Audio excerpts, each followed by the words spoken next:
Hello and welcome to this new topic, working with real-world files, which are .csv files. So most of the time when you are learning the data science or data engineering, you will get most of the files into the .csv format, and .csv is nothing but a comma-separated value file where you need to import the file and then do the data manipulation, data visualization and whatnot.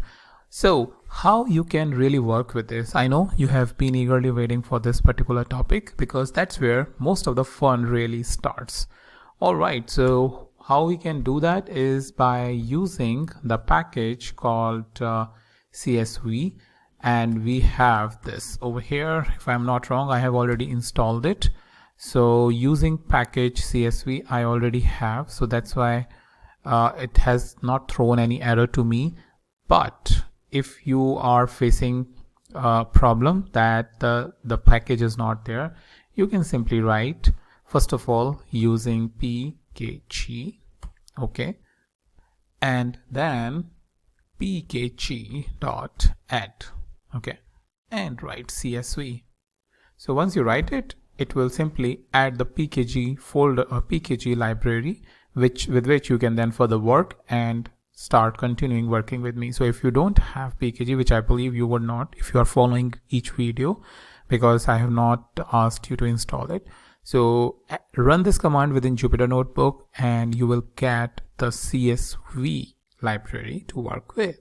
All right, so I hope you have installed it. So I am moving on, importing a CSV file. So what do I have is for example, this particular piece where I have this CSV file, iris.csv. If I click it, what it has is basically 5 columns: sepal length, sepal width, petal length, and petal width with species. Okay, and their respective information is given over here. So iris.csv is something which you need to upload to your system by going over here. Once you click on upload, it will ask you to go a location wherever the file is. So for example, CSV file, which I have it here, I have uploaded from here, the iris file, which I will give you a link through so that you can also work with me. So once we have it uploaded over here, the file will come over here and we can then use it within the Julia directly. Otherwise, we will have to give a proper a big link over here to import the file from your desktop and all. So the best way is to start with is upload the file within the Jupyter Notebook or within the Jupyter area, and you can start using it directly. All right, so how we can use it? Iris equals to CSV is the one which we have imported earlier, csv.ret. And within the double quotation, just iris.csv, give the name, and one important parameter, which is normalize names. So let me show you what it does. If I don't give anything, it will work fine, no issues. It will take a couple of seconds to execute it. Okay, so it has thrown an error to me. So what I need to do is, I suspect the error is that my library is here, Learning Julia, wherever the file is outside of the library. So what I can do is just show you very quickly by uploading the file over here. So desktop, CSV, iris, let me add it over here and click on upload. That's a straight operation I asked you to do. So again, I'm showing you over here since it's thrown an error. And now let me read it again, iris.csv, and I believe it shouldn't give any issue now, because earlier from the message, a cursory look, I could figure it out that it was not able to find it. So now it has given me the output and shown you the output. So it's saying sepal.length, sepal.width, petal.length, petal.width. This is how usually it will going to import it, where if you see, that's how it has written over here in the normal file: sepal.width, sepal.length, .height, .width, so on and so forth. But the problem is, if you see, this dot notation is used within the Julia to reference the functions and methods. And to avoid that, we need to have the dot replaced with something other than dot, like underscore, for example. And that's what the normalize, the parameter normalize name, norm, N-O-R-M, normalize names equals to, just say true. Once we say true, oops, I think I have made a mistake. MA normalize names. Yes. So now if you see, it's proper. Sepal underscore length, sepal underscore width, petal length, petal width. So we don't have to write any expression or something that, hey, first iterate over columns and then replace dot with underscore. This particular parameter has all of that coding to normalize your names with proper formatting, proper way in which Julia is accepting the way you need to have the names within the program. All right. So once we are done, what we can do is we can come down. Since it is taking a lot of space, I will just add a semicolon so that it will not give us output. And now we can start using the iris for our data operation. So for example, first of all, we can see what is a type of iris. Okay. And type of data frames dot data frame. So it's basically a data frame which has columns and rows, right? Now after that, let's look at the column names. If you need to print the column names, what you can do is write this function names iris, and it will give you the names of the columns, right? If you want to know the number of rows and columns that is there in data set, sometimes whenever you are in a program, based on the number of rows, number of columns, you may want to do some operation. So you can use this function size, which will give the value that you have 150 rows here and the 5 columns. All right. After that, what you can do is just ask for first couple of rows. For example, you can use the function head iris, 5, which will give you the first 5 rows. However, it has not given. Let me see the issue. So I think it's mainly because of the head is not defined, and when it says this error, that means it is asking me to import or use a data frame package. So what I'll do is using data frames. Okay, so data frames is another package which, if you don't have, then I would suggest you add it by using the command pkg.add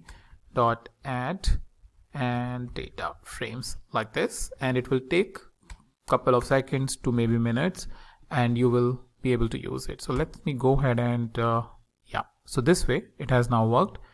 So head is basically part of the package data frames, and that's why it was throwing errors, right? If I don't write 5 as well, it will work fine, but it shows the first 6 rows. So if I want to show 10 rows, I can just write 10 and it will show me the first 10 rows. Similarly, I can have the tail method, which is for this, and show the last 10 rows. Okay. So this way you have the option to evaluate basically the general idea about the data set, about the values that it contains, and all the rows and columns that you have at a cursory look.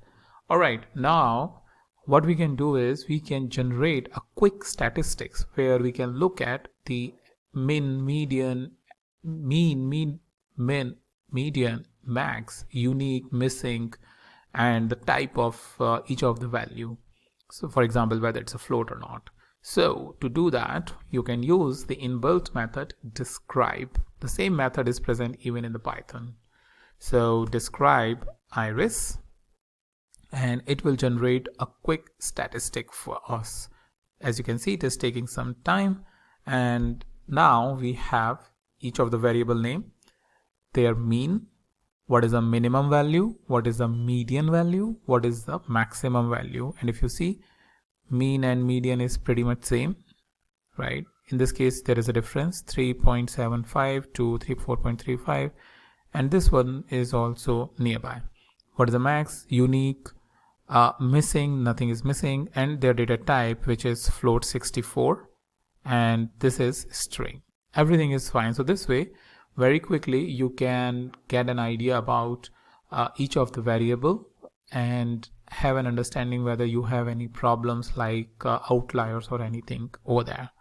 Okay, so after that, what we can do is move on to some more operations of the data set. For example, if you are interested in picking up or storing a value or doing some manipulation on a specific column, so what you can do is write the data frame name first, which is iris, and let's say species.